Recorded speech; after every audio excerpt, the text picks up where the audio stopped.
Visiškai apsuptas Pietų Afrikos ir pasislėpęs tarp daugiau nei 3000 metrų aukščio kalnų, Lesotas yra šalis, nepakliūstanti įprastai Afrikos žemyno logikai. Ši maža teritorija, žinoma kaip Dangaus karalystė, yra daugiau nei tiesiog kraštutinė vietovė.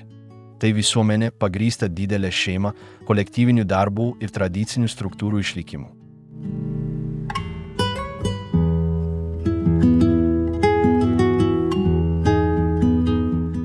Didžioji dalis gyventojų gyvena kaimo vietovėse, kur verčiamasi natūriniu ūkininkavimu ir ganimu. Moterys prisima pagrindinės pareigas namų ūkio valdyme, gamyboje ir kultūros perdavime, ypač dėl vyrų darbo jėgos migracijos į Pietų Afriką. Purvo namai sesotų kalba, tradicinės antklodės ir bendruomenės ritualai ir toliau apibrėžia kasdienį gyvenimą. Vienas iš reprezentatyviausių aspektų yra lobola, kraičio sistema, lydinti santuokos sąjungas. Tai gali būti galvijai pinigai arba kai kuriais atvejais deimantai.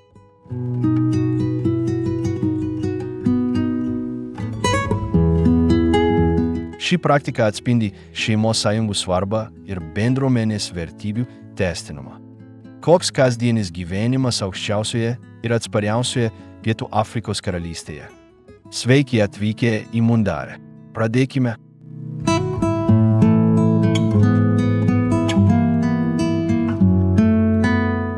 Lesotas, pasipriešinimo istorija. Lesotas yra Pietų Afrikos šalis, visiškai apsupta Pietų Afrikos Respublikos.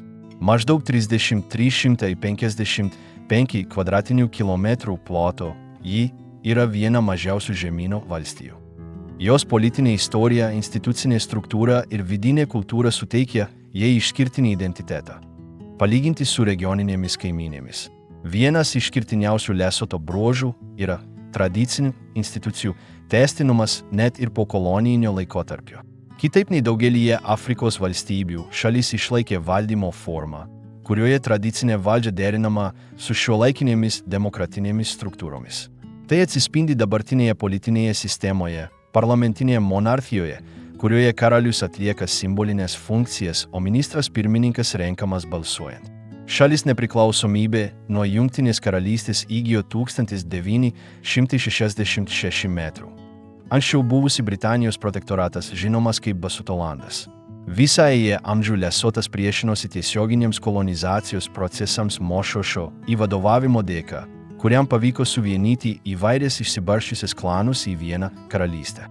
Siekdamas šio tikslo, jis pasitelkė derybų, alijansų ir teritorinės gynybos strategijas, įkurdamas savo politinį centrą Thaba Bosių plynaukštėje. Thaba Bosių pasirinkimas kaip valdžios centras buvo ne tik strateginis, bet ir simbolinis. Plynaukštė siūlė natūralią apsaugą ir tapo suvereniteto simboliu. Nuo tada Mosvesvoje vadovavo valstybės kūrimo procesui, pagrįstam politinę centralizaciją, pagarbą bendruomenės valdžiai ir atvirų durų politiką pabėgėlių ir misionierių atžvilgiu. Kolonijiniu laikotarpiu santykiai su Britų imperija buvo išskirtiniai Afrikos kontekste. Lesotas nebuvo administraciškai integruotas į Pietų Afriką ir nebuvo tiesiogiai kolonizuotas. Šis protektorato statusas leido jai išsaugoti savo kalbą, monarchiją ir įprastą teisinę praktiką. Sesoto nacionalinė kalba išliko pagrindinė švietimo ir tapatybės priemonė. Šiuo metu Lesote gyvena beveik 2,2 milijono žmonių. Dauguma jų priklauso basotų etniniai grupiai ir gyvena kaimo vietovėse, kur vyrauja natūrinis ūkininkavimas, gyvulių auginimas ir vietinė prekyba. Sostinė Maseru koncentruojasi vyriausybės paslaugos, prekyba ir labiausiai išvystyta miesto infrastruktūra. Šalies ekonomika pasižymi stipriomis struktūrinėmis priklausomybėmis. Lesotas neturi prieimo prie jūros, o jo prekyba, transportas ir regioninė integracija yra glaudžiai susijęs su Pietų Afrika. Vienas svarbiausių ekonomikos ramsčių yra migrantų darbininkų, daugiausia dirbančių Pietų Afrikos kasyklose, siunčiamos pinigų perlaidos. Ši darbo migracija turėjo įtakos šeimos konfigūracijai, lyčių vaidmenims namų ūkiuose ir vietos ekonomikos plėtrai. Kitas pajamų šaltinis yra Lesoto aukštumų vandens projektas El Adlai, kuris perduoda vandenį iš šalies kalnų į Pietų Afrikos miestus. Šis susitarimas yra reikšmingas mokesčių pajamų šaltinis, nors nauda paskirstoma netolygiai. Projektas taip pat sukėlė socialinę įtampą, ypač bendruomenėse, kurios buvo perkeltos dėl infrastruktūros darbų. Kultūros požiūrių Lesotas pasižymi nepaprastą sanglaudą. Išplėstinės šeimos struktūros, pagarba vyresnio amžiaus žmonėms, bendruomeninis gyvenimas ir kolektyviniai ritualai išlieka esminiais. Lesotų kalba plačiai vartojama kasdienėme gyvenime, pradinėme ugdyme ir ceremonijose, nepaisant to, kad anglų kalba turi bendrą oficialų statusą. Formalioji švietimo sistema egzistuoja kartu su žodinių žinių perdavimo praktika, ypač kaimo vietovėse. Muzika, dainos, šokiai ir patarlės išlieka svarbiomis vertybių mokymo ir istorinės atminties išsaugojimo priemonėmis. Vyraujanti religija yra krikščionybė, tačiau yra ir stiprių protestantų bei katalikų bažnyčių. Tačiau daugelyje kaimo vietovių tradiciniai įsitikinimai susiję su protėviais, žeme ir gamtos ciklais išlieka aktyvūs, sukurdami šaliai būdingą dvasinį sinkretizmą. Lesotas susidūrė su dideliais struktūriniais iššūkiais sveikatos apsaugos, švietimo, infrastruktūros ir užimtumo srityse. Viešųjų paslaugų plėtros sunkumai kyla ne tik dėl ekonominių apribojimų, bet ir dėl geografinių bei klimato veiksnių, kurie bus aptarti kitame skyriuje.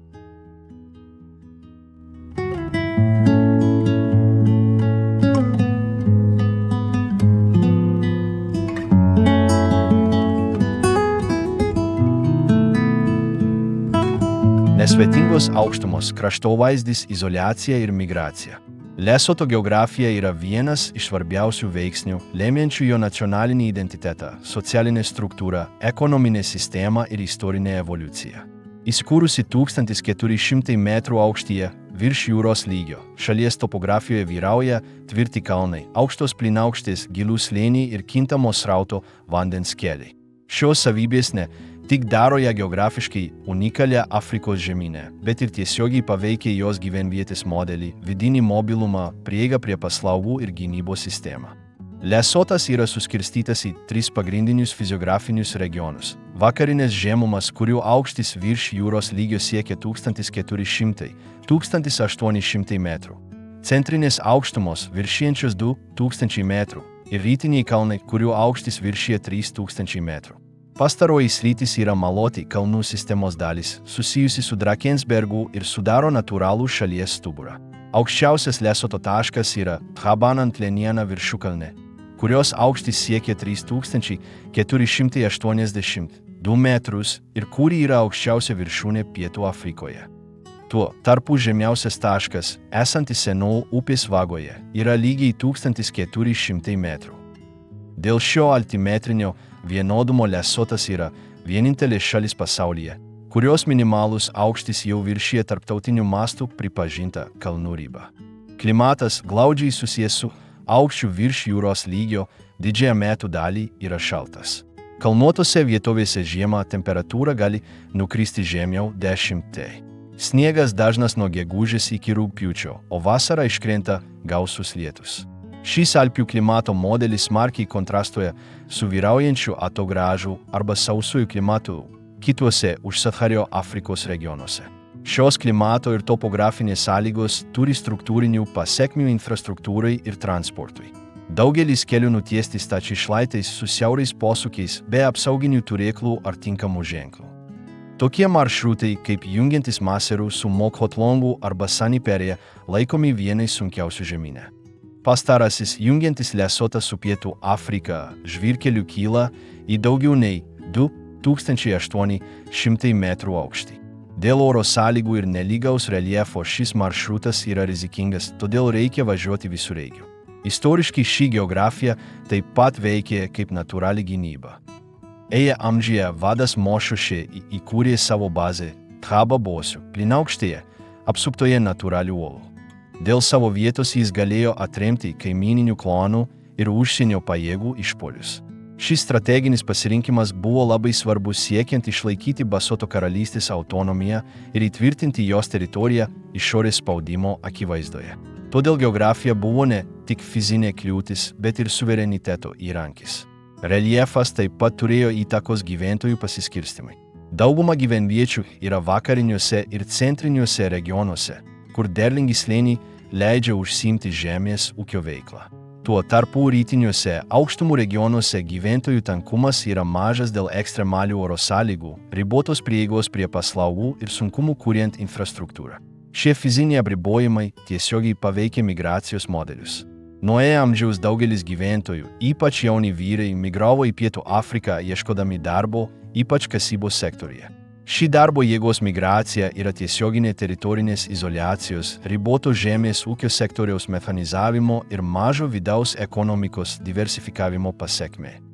Dėl šio reiškinio pasikeitė šeimos struktūra, kai moterys tapo atsakingos už namų ūkius ir bendruomenės priklausančias nuo pinigų perlaidų. Daugeliu atveju sprendimas migruoti priimamas ne tik dėl ekonominių priežasčių, bet ir dėl negalėjimo naudotis pagrindinėmis paslaugomis ar rinkomis. Dėl stabilių kelių trūkumo ir nepalankių oro sąlygų tarptautinis mobilumas daugeliui basoto šeimų tapo ilgalaikė išlikimo strategija.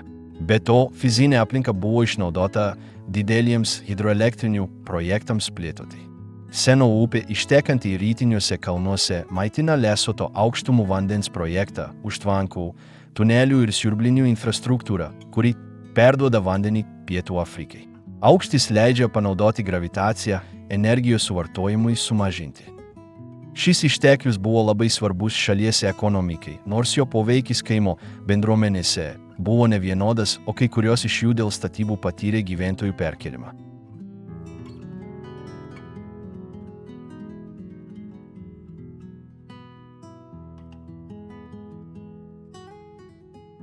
Kasdieniai siužetai, bendruomenė, ritualai ir kultūrinis perdavimas Lesoto tradicinė kultūra yra glaudžiai susijusi su jos socialinė struktūra, kalnuota šalies aplinka ir bendruomenės organizacijos istorija.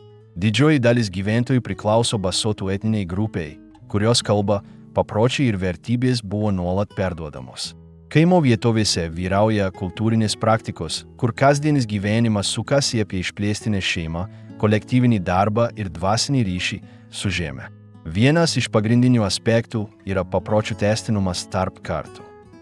Lesotas išlaikė nepaprastą kultūrinę sanglaudą, iš dalies dėl savo geografinės izoliacijos, kuri paskatino kolektyvinių ritualų, tradicinių šeimos struktūrų ir bendruomenės normų išsaugojimą. Socialinė organizacija grindžiama išplėstinė šeima, kurie sudaro tėvai, vaikai, seneliai, dėdės ir pusbroliai. Svarbus sprendimai priimami kolektyviai, vyresnieji yra autoritetai. Jie tarpininkauja konfliktuose, dalijasi bendruomeninėmis žemėmis ir perduoda žinias apie klaną ir gamtinę aplinką. Kaimuose veikla prasideda auštant. Moterys yra atsakingos už maisto ruošimą, ugnies uždegimą ir namų ruošos darbų koordinavimą, o vyrai už gyvulių auginimą ir žemės ūkį. Vaikai nuo mažens bendradarbiauja atlikdami paprastas užduotis, pavyzdžiui, rinkdami malkas, rūpindamiesi mažais gyvūnais ar nešiodami vandenį. Tradiciniai būstai, vadinami rondaveliais, yra apvalūs statiniai iš molio ir akmens su šiaudiniais stogais. Bendruomenėse, kuriuose nėra galimybės naudotis pagrindinėmis paslaugomis, vandens rinkimas ir maisto gaminimas lauke yra kasdienybės dalis. Maistas paprastai apima kukurūzus, sorgus, pupelės ir daržoves iš namų sodų. Žemės ūkio kalendorius lėmė didelę dalį socialinės organizacijos. Sėjos metu šeimos kartu ruošia laukus. Derliaus nuėmimo metu jie surenka derlių ir švenčia bendrais valgiais bei ritualiniais veiksmais. Šie metodai stiprina vidinį solidarumą ir priklausimo jausmą. Tradiciniai drabužiai taip pat turi tapatybės vertę. Basoto antklodė, stora antklodė, kurią naudoja tiek vyrai, tiek moterys, yra įprasta šaltuose regionuose. Dizainai skiriasi priklausomai nuo klano, šeimyninės padėties ar gyvenimo ciklo etapo ir yra naudojami tokiuose ceremonijose kaip vestuvės, laidotuvės ir vieši ritualai. Įšventinimo apeigos žymi svarbius socialinius pokyčius. Vyrams tai apima izoliacijos laikotarpius kalnuotose vietovėse, kur mokoma apie bendruomenės normas, dvasingumą ir socialinius įsipareigojimus. Ši praktika, nors ir reglamentuojama kai kuriuose regionuose, vis dar taikoma. Muzika ir šokis lydi svarbiausius gyvenimo ciklo momentus – gimimus, vestuves, laidotuves, žemės ūkio ceremonijas ir religinės šventės. Grupiniai šokiai, atliekant ritminius judesius ir pritariant vokalui, išmokstami nuo vaikystės stebint ir dalyvaujant. Žemės ūkio ceremonijos atspindi simbolinį ryšį tarp bendruomenės ir teritorijos. Sėjos pradžioje atliekami šokiai, maldos ir aukos, prašant vaisingumo, pasibaigus derliaus nuėmimui organizuojami padėkos aktai. Žemė laikoma dvasiniu paveldu, kurį reikia saugoti. Sesotų kalba yra esminis kultūros perdavimo kanalas. Per jį perteikiamos patarlės, dainos, šeimos istorijos ir socialinės normos. Nors anglų kalba yra viena iš oficialių, sesotų kalba vyrauja neoficialiuose, šeimos ir iškilminguose kontekstuose. Religinėje sferoje krikščionybė egzistuoja kartu su tradicinėmis praktikomis. Daugelis žmonių lanko protestantų ar katalikų bažnyčias, tačiau išsaugo tokius ritualus kaip maldavimai protėviams ar simbolinių objektų naudojimas. Dėl fizinių ar dvasinių problemų konsultuojamasi su sangomomis tradiciniais gydytojais. Laidotuvės yra didelės bendruomenės reikšmės įvykis. Jie gali trukti kelias dienas ir apjungti dainavimą, šokius, maldas ir kolektyvinį valgymą. Kapai paprastai yra šeimos sklypuose, aukos skirtos palengvinti mirusiojo dvasinį kelią ir sustiprinti grupės vienybę. Žinių perdavimas daugiausia vyksta žodžiu ir praktiškai. Vaikai mokosi medžiodami ir dalyvaudami šeimos bei bendruomenės veikloje. Formalusis švietimas egzistuoja kartu su kolektyvinė mokymosi sistema, pagrįsta tiesioginė patirtimi. Bendradarbiavimas yra bendruomenės gyvenimo organizacinis principas. Tokios užduotys kaip sodinimas, statyba ir skubi pagalba atliekamos kolektyviai. Šis modelis leido mums išlaikyti savarankiškumą, nepaisant riboto valstybės buvimo ir aplinkos keliamų sunkumų.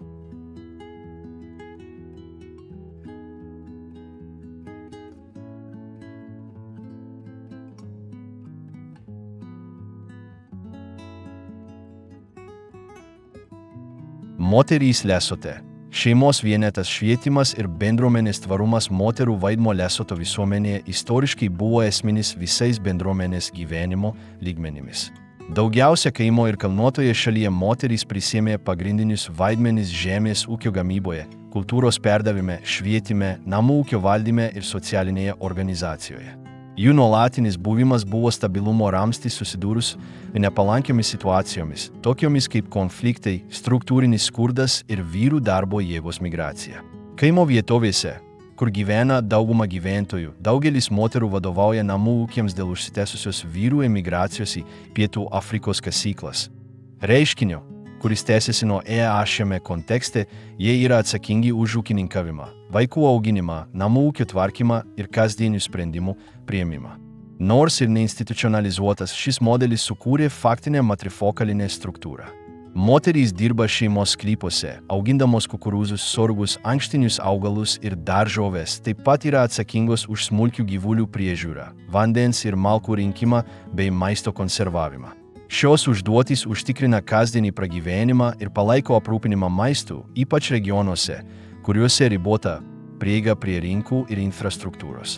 Socialinių lygmenių jie remia bendruomenių bendradarbiavimo tinklus, kurie leidžia jiems kolektyviai spręsti žemės ūkio darbus, švenčių organizavimą, laidotuves ir spręsti ekstremalias situacijas. Šios neformalios struktūros užtikrina didelį atsparumą, kai nėra tinkamų viešųjų paslaugų. Švietimo srityje moterys atlieka esminį vaidmenį tiek namuose, tiek bendruomenėje. Jie perduoda pagarbos taisyklės, sesotų kalbą, tradicinės dainas, žemės ūkio žinias ir dvasinę išmintį. Šis ugdymas grindžiamas kartojimu, stebėjimu ir praktiniu dalyvavimu.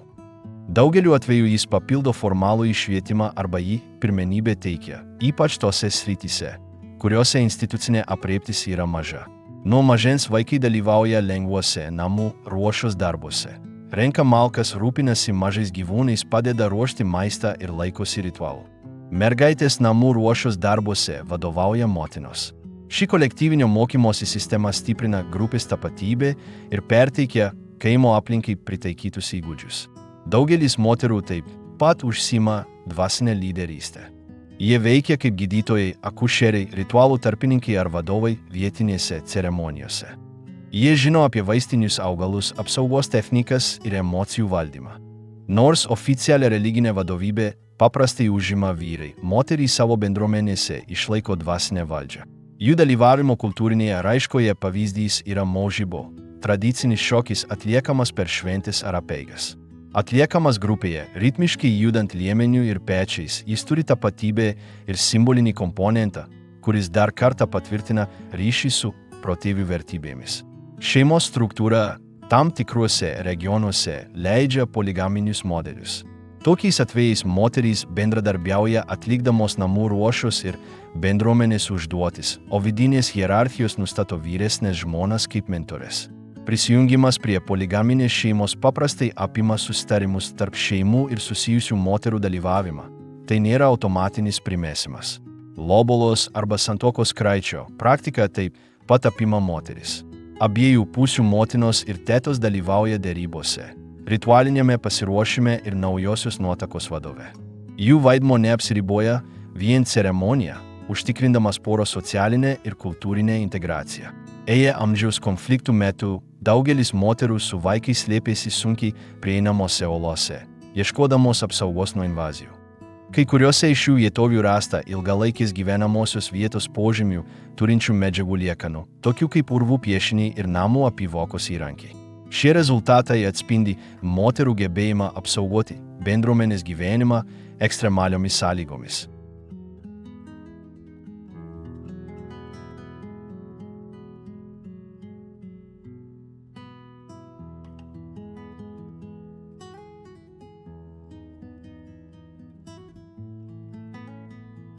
Santuoka ir sąjungos, lobola ir šeimos sąjungos ritualai. Lobola yra tradicinė santuokos praktika, giliai įsišaknijusi basoto kultūroje ir kitose Pietų Afrikos bendruomenėse. Tai susideda iš jaunikio šeimos kraičio įteikimo nuotakos šeimai kaip oficialių sužadėtuvių dalis. Šis kraitis gali apimti gyvulius, pinigus, materialinės gėrybės ir tam tikrais atvejais brangakmenius. Kultūrinių požiūrių lobola nelaikoma finansinių sandorių, o pagarbos, dėkingumo ir šeimų sąjungos stiprinimo aktų. Lesote lobola vis dar paplitusi, ypač kaimo vietovėse. Nors jis vystėsi, išlaikė didelę simbolinę vertę. Tai nereiškia moters įsigijimo, o veikiau jos šeimos pripažinimo už jos auklėjimą. Kraitis duodamas kolektyviai, o tai sustiprina santuokos šeimininį pobūdį. Derybos yra oficialus procesas, kuris gali trukti kelias dienas. Tai prasideda jaunikio šeimos apsilankymu nuotakos namuose, lydimu atstovo spaudai arba tarpininko. Pokalbiai vyksta pagal ritualinius protokolus, vyksta iškilmingi pasisveikinimai, maisto mainai ir diskusijos apie kraičio turinį. Jo forma ir kiekis pritaikomi prie abiejų šeimų ekonominių sąlygų. Tradiciškai kraitį sudaro gyvuliai, ypač karvės, vaisingumo ir stabilumo simbolis. Regionuose netoli kasybos zonų kai kurios šeimos į savo turtus įtraukia pinigus ar brangakmenius, pavyzdžiui deimantus. Šie variantai reaguoja į konkrečius kontekstus ir nesudaro bendros taisyklės. Daugeliu atveju lobolos įteikimas vyksta prieš bažnytinę ar civilinę santuoką. Tradiciniu požiūriu šis aktas įformina sąjungą. Nors gyvenimas kartu gali prasidėti vėliau, ryšys tarp šeimų jau laikomas užmegztų. Oficiali ceremonija gali įvykti vėliau, tačiau jos socialinis teisėtumas yra susijęs su lobolos įvykdymu. Lesoto teisinė sistema pripažįsta lobolą pagal paprotinę teisę, kuri egzistuoja kartu su civilinė teise. Šis sambūvis suteikia teisinį poveikį tradicinėms santuokoms, jei jos nepažeidžia konstitucinių principų. Miesto ar migracijos kontekste galima taikyti lankstesnius susitarimus, pavyzdžiui, mokėti dalimis arba prekes pakeisti grynaisiais pinigais. Lobola taip pat daro įtaką šeimos organizavimui po santuokos. Jos įvykdymas lėmė vaikų pripažinimą tėvo linijoje ir leidžia vyro šeimai tam tikrų mastų dalyvauti, priimant svarbiausius sprendimus. Ši dinamika suprantama kaip išplėstinės šeimos sąjungos dalis, o ne kaip kišimasis į tarpusavio santykius. Moterys aktyviai dalyvauja visame procese. Motinos, tetos ir močiutės dalyvauja ceremonijos parengime, pataria jaunavedžiams ir lydi juos pirmaisiais santuokinio gyvenimo metais. Poligaminėse šeimose vyresnės žmonos gali atlikti svarbų vaidmenį integruojant naujus narius. Prieš lobolą egzistavo socialinės praktikos, kurios numatė sąjungą. Piršlybų santykių stebi šeimos, kurios įvertina susijusių asmenų suderinamumą, charakterį ir kilmę. Kai santykiai sutvirtėja, atliekamas neoficialus jaunikio prisistatymas, vadinamas holefa bobšalo, kuriuo išreiškiamas ketinimas įforminti ryšį. Nuo pat gimimo tam tikri ritualai žymi vaikų, ypač mergaičių, socialinę įtraukti. Daugelyje bendruomenių maldos ar palaiminimas sakomi vyresniųjų akivaizdoje, o mergaitė simboliškai pristatoma platesniai šeimai. Šie veiksmai stiprina socialinę priklausomybę nuo ankstyvo amžiaus.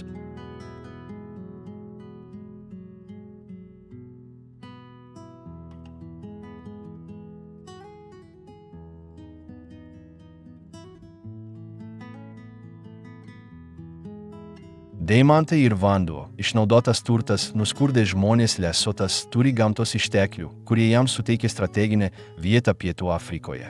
Pagrindiniai jo ištekliai yra vanduo ir deimantai. Tačiau šių išteklių eksploatavimas neužtikrino tvaraus ekonominio vystymosi daugumai jos gyventojų. Natūralios gausos ir struktūrinio skurdo prieštaravimas yra vienas iš nuolatinių šalies iššūkių. Lesoto vandens ištekliai laikomi vienais svarbiausių regione. Dėl savo aukščio virš jūros lygio šalis tarnauja kaip natūralus vandens bokštas. Iš kalnų išteka kelios upės, įskaitant Seno, kuri kirtusi sieną su Pietų Afrika, tampa oranžinė upė. Didelio aukščio vietovėse iškritę krituliai ir vandens telkinių tinklas skatina nuolatinį aukštos kokybės vandens tiekimą. Nuo 1986 metrų šis potencialas buvo išnaudojamas vykdant Lesoto aukštumų vandens projektą Eladlai, bendrą iniciatyvą su Pietų Afrika.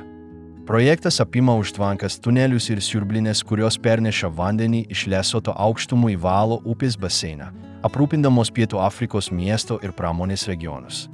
Mainais Lesotas gauna autorinius atlyginimus, taip pat hidroelektrinę energiją vidaus vartojimui. Eladlai autoriniai atlyginimai kai kuriais metais sudarė daugiau nei 5% bendrojo vidaus produkto. Tačiau jos poveikis nebuvo vienodas. Užtvankų statybos paveiktos bendruomenės pranešė apie gyventojų perkelimą, žemės praradimą ir pragyvenimo šaltinių pokyčius. Nepaisant numatytų kompensavimo mechanizmų, jų įgyvendinimas sukėlė ginčų tarp vyriausybės, rangovų ir vietos organizacijų. Kitas strateginis išteklius yra deimantas. Nors kasyba istoriškai nebuvo svarbi šalies ekonomikai, atradus telkinius aukštai kalnuotose vietovėse, Lesotas tapo kylančia aukštos kokybės brangakmenių gamintoja. Svarbiausia kasykla yra Letsengas, esantis daugiau nei 3100 metrų virš jūros lygio. Letsengą valdo bendra valstybės ir tarptautinės kasybos korporacijos įmonė. Nuo modernizavimo 2000-aisiais jame buvo iškasti vieni didžiausių ir vertingiausių deimantų pasaulyje. Unikali jo savybė maža brangakmenių dalis vienoje iškastoje tonoje, tačiau didelis didelių labai grynų akmenų procentas, todėl jis yra įdomus tarptautiniai prabangos prekių rinkai. Nepaisant šių privalumų, kasybos sektorius nepakeitė nacionalinės ekonomikos. Jis sudaro mažiau nei 10% EV ir įdarbina nedidelę dalį gyventojų. Didžioji dalis pajamų sutelkta veikiančiose įmonėse. Grįžimas į šalį per mokesčius ir autorinius atlyginimus nekompensuoja mažo vietos užimtumo lygio ar priklausomybės nuo užsienio technikų. Kasyba aukštikalnių vietovėse sukėlė poveikį aplinkai ir visuomeniai. Maršrutų projektavimas, sprogmenų naudojimas ir upių vagų keitimas veikia ekosistemą. Be to, netoliese esančiose bendruomenėse išaugo pragyvenimo išlaidos, kilo tiekimo problemų ir įtampa dėl bendrų išteklių, tokių kaip vanduo ir ganyklos naudojimo. Potencialaus turto ir nuolatinio skurdo paradoksas akivaizdus socialiniuose rodikliuose. Daugiau nei 50% gyventojų gyvena žemiau nacionalinės skurdo ribos. Jaunimo nedarbas yra didelis, o šalis labai priklauso nuo užsienyje, ypač Pietų Afrikos Respublikoje, dirbančiųjų siunčiamų pinigų perlaidų. Ekonomika yra pažeidžiama išorinių veiksnių, tokių kaip tarptautinė deimantų kaina ar klimato kaita, daranti įtaką žemės ūkiui. Priklausomybės santykis su Pietų Afrika yra struktūrinis. Lesotas priklauso nuo savo kaimynės eksporto, prekybos, užimtumo ir logistikos srityse. Vanduo, kurį jį eksportuoja ir žaliavos, kurias importuoja, sukuria asimetriją, kuri riboja jos autonomiją. Nors dvišaliai susitarimai yra pajamų šaltinis, jie taip pat sumažina savarankiško sprendimų priėmimo galimybės įvairinant ekonomiką.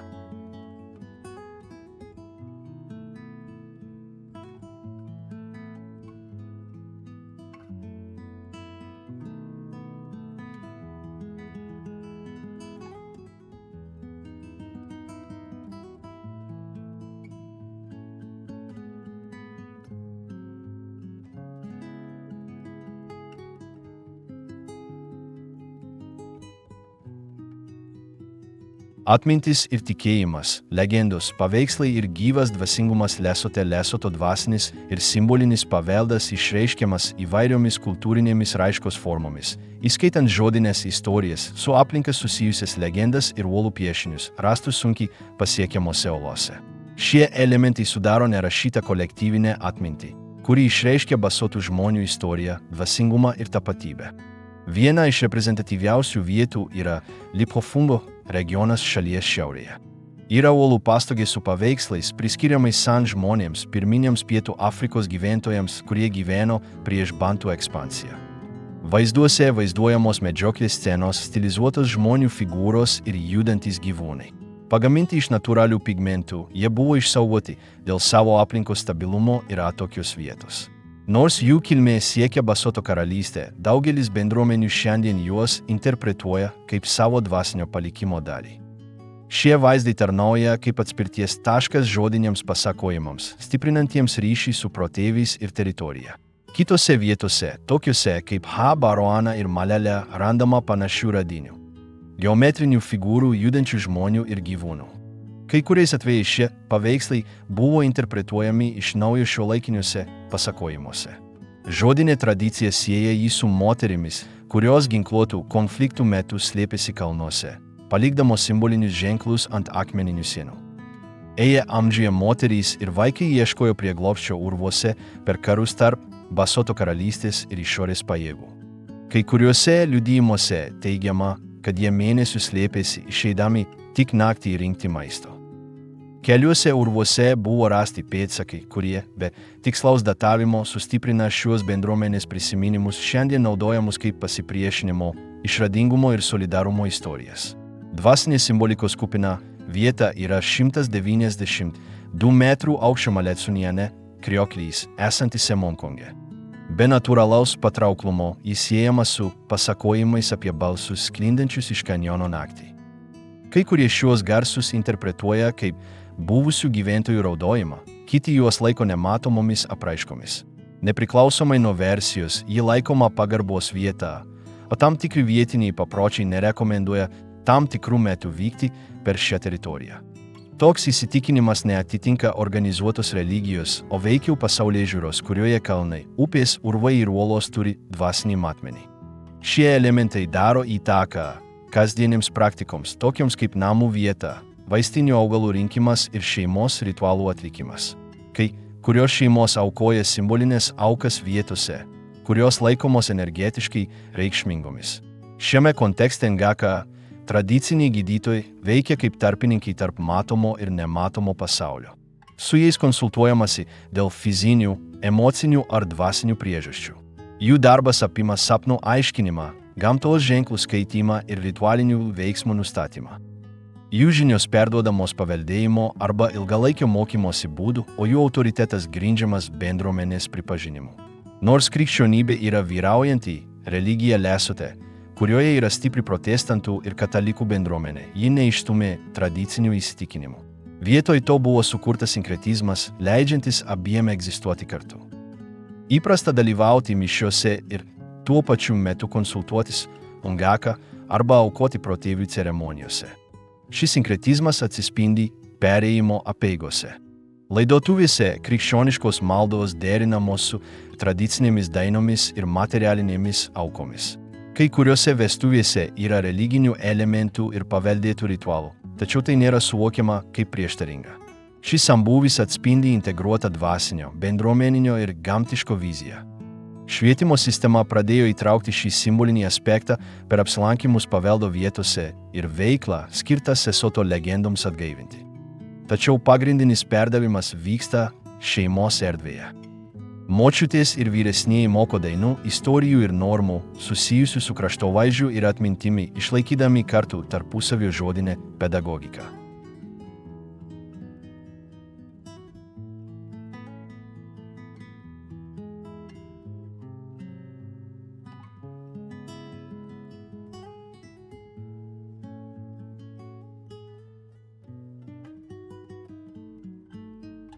Kaip aplankyti Lesotą?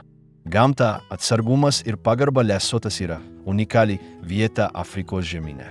Dėl aukščio virš jūros lygio, alpinio klimato, kalnuotų kraštovaizdžių ir tradicinės kultūros ši vieta yra patraukli keliautojams, ieškantiems įspūdžių atokiau nuo turistinių maršrutų. Lankymasis Lesote reikalauja logistinio planavimo, dėmesio geografinėms sąlygoms ir pagarbaus požiūrio į vietos socialinės normas. Pagrindinis patekimas į šalį yra iš Pietų Afrikos Respublikos. Lesotas yra visiškai apsuptas Pietų Afrikos teritorijos ir neturi tarptautinių oro uostų, aptarnaujančių tiesioginius skrydžius iš už žemyno ribų. Dauguma lankytojų atvyksta sausuma iš Johannesburgo per pasienio punktus, tokius kaip Maseru tiltas, Caledonsport arba Sanipas. Vietiniai skrydžiai taip pat vykdomi iš Johannesburgo į netoli sostinės esantį Mosvesve į tarptautinį oro uostą. Dažniausiai naudojamas pasienio punktas yra Maseru tiltas dėl tiesioginio susisiekimo su sostinė. Šioje perėjoje teikiamos pagrindinės muitinės paslaugos, nors piko valandomis gali pasitaikyti vėlavimų. Ieškantiems vaizdingesnių maršrutų, Sani perėja siūlo kalnuotą įėjimą iš KwaZulu-Natalo salos. Šis maršrutas, žinomas dėl panoraminių vaizdų, reikalauja visureigės transporto priemonės, ypač žiemą arba lietinguoju metų laiku. Lesoto kelių būklė nevienoda. Pagrindiniais asfaltuotais keliais, jungiančiais Maseru su tokiais miestais kaip Hlotse, Mafeteng ir Thabatseka, gali važiuoti įprastos transporto priemonės. Tačiau daugelis kaimo vietovių ir kalnuotų vietovių pasiekiamos tik visureigiais. Ženklų trūksta, o neasfaltuoti ruožai dažni ypač šalies rytuose ir pietuose. Lietinguoju sezonu nuo spalio iki kovo, kai kurie keliai gali tapti nepravažiuojami dėl potvynių, nuo šliaužų ar erozijos. Žiemą nuo gegužės iki rugpjūčio sniegas ir ledas apsunkina eismą, ypač aukštikalnėse, tokiuose kaip Mokotlongas ar Salabatebe nacionalinis parkas. Dėl šios priežasties rekomenduojama prieš kelionę pasitikrinti kelio sąlygas, naudoti atnaujintas navigacijos programas ir iš anksto pasipildyti degalų. Degalinių už miestų ribų trūksta. Patartina turėti atsarginės padangas, pagrindinius įrankius ir reikmenis, jei vėluojama. Mobiliojo ryšio aprėptis yra fragmentiška, todėl alternatyvios navigacijos ir ryšio priemonės gali būti būtinos, ypač kalnuotose vietovėse. Lesoto viešasis transportas priklauso nuo bendrų taksi ir neoficialių mikroautobusų, jungiančių miestus ir miestelius. Šios transporto priemonės neturi griežtų tvarkaraščių ar maršrutų. Nors jie yra nebrangus, jais gali būti sunku naudotis tiems, kurie nekalba sesotų kalbą arba nėra susipažinę su vietinė sistema. Norint apžiūrėti gamtos kampelius ar atokius kaimus, geriausia išsinuomoti privačią transporto priemonę arba samdyti gidus, kurie siūlo įskaičiuotą transportą. Apgyvendinimas yra įvairus. Maseru mieste yra paprastų viešbučių su tokiais patogumais kaip elektra, karštas vanduo ir internetas, kurių kainos svyruoja nuo 15 iki 30 $30 už naktį. Kaimo vietovėse pasirinkimo galimybės ribotos, tačiau yra bendruomeninio turizmo iniciatyvų, siūlančių apgyvendinimą šeimos namuose arba vietinių kooperatyvų valdomose nameliuose. Šios galimybės leidžia tiesiogiai bendrauti su kasdieniu gyvenimu ir generuoti pajamas priimančiosioms bendruomenėms. Lesotas nėra turistinė vieta, todėl galima patirti autentiškesnę patirtį, tačiau kartu reikalaujama ir atsakingo požiūrio iš lankytojo. Poveikis aplinkai ir kultūrai turi būti kuo mažesnis. Vietos valdžios institucijos ir organizacijos skatina tvarų turizmą, kuris naudingas bendruomenėms netrikdant jų praktikos ar aplinkos. Lankytis Lesote tai ne tik kalnuotų peizažų apžiūrėjimas ar keliavimas purvinais keliais.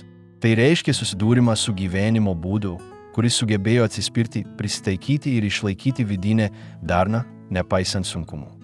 Kiekviename kaime, kiekvienoje ceremonijoje, kiekviename pokalbyje suvokiamas gilus ryšys tarp teritorijos, istorijos ir bendruomenės.